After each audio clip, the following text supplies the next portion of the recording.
আমরা সবাই এতে থালা নিয়ে আসছি, থালা নিয়ে আসছি। আমরা না খেয়ে মরে যাব, এই মাঠ আমরা ছাড়বো না।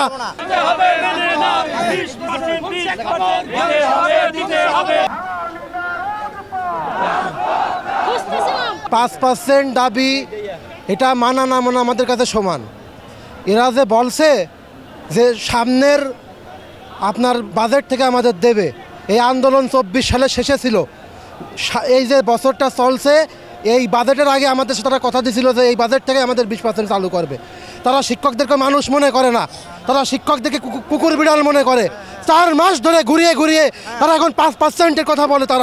তারা এই বাজেট থেকে তাদের 20% চালু করার কথা ছিল।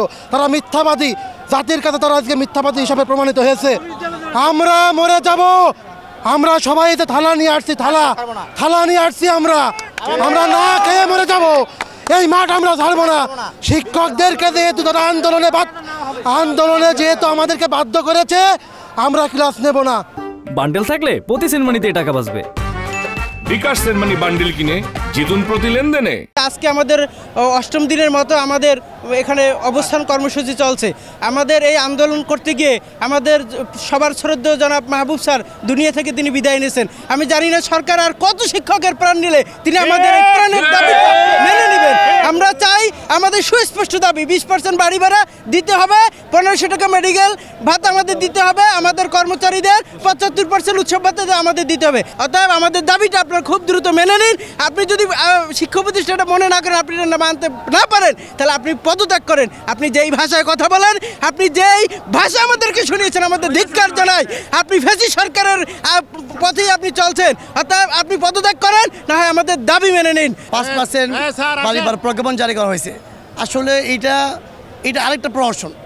আমরা বারবার বলে আসছি যে আমরা কোনো মতেই 20% বাড়ি ভাড়া, 1500 টাকা মেডিকেল ভাতা এবং আমাদের কর্মচারীর জন্য 25% যে উৎসব ভাতা, এছাড়া আমরা মাঠ ছাড়বো না। কারণ প্রতিবারই আমাদের মূলা জ্বলিয়ে একটা আশ্বাস দিয়ে আমাদের ক্ষেত্রে বিতাড়িত করা হচ্ছে। কিন্তু এইবার 20% প্রজ্ঞাপন ছাড়া আমরা কোনোভাবেই আমরা এই আন্দোলন ব্যাগমা থামাবো না। আমরা এই শহীদ মিনার ত্যাগ করবো না।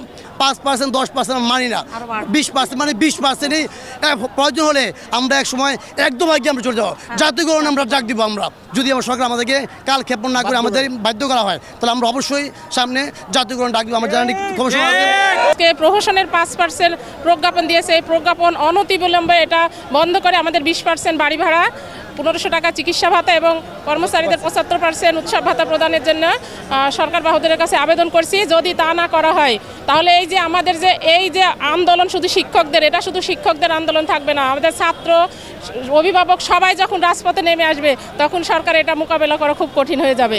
এজন্য সরকারকে বারবার আমরা অনুরোধ করছি, আপনারা আমাদের এই আন্দোলন সামান্য 20%, এটা কি বাংলাদেশের, আমি যে রাজশাহী থেকে কুমিল্লাতে চাকরি করি, সেখানে কিন্তু কোথাও আমি 1000 টাকা বাসা ভাড়া পাইনি। 500 টাকা চিকিৎসা ভাতা, এটা কোন দিক দিয়ে? আমি 500 টাকা কখনো এক মাসে চিকিৎসা খরচ 500 টাকা তাহলে না পা ট্যাবলেটও কিনতে পাইনি। তাহলে কিভাবে আমরা চিকিৎসা নিব? যে মানুষের মৌলিক অধিকার, খাদ্য, বস্ত্র, বাসস্থান, চিকিৎসা, শিক্ষা, এগুলো পূরণ করা সরকারের দায়িত্ব। সেটা আমরা শিক্ষক, আমরা জাতির বিবেক। আমাদের এই হাত দিয়ে কত স্টুডেন্টকে আমরা পড়াইছি, তারা সচিব, আমলা, কত কিছু হয়েছে। আমরা তাদের নৈতিক শিক্ষা দিতে পারিনি। না হলে আজকে শিক্ষকদের এই ধুলার মধ্যে কেন পড়ে থাকতে হচ্ছে? আপনাদের দৃষ্টি আকর্ষণ করছি, আপনারা শিক্ষকদের দাবি মেনে নিয়ে তাদের ক্লাসরুমে ফেরার সুযোগ করে দিন। আমরা শ্রেণীকক্ষে ফিরতে চাই। আমরা সন্ত্রাসী না, আমরা শিক্ষক, আমরা জাতি গড়ার কারিগর। আমরা শ্রেণীকক্ষে আমাদেরকে শোভা পাই।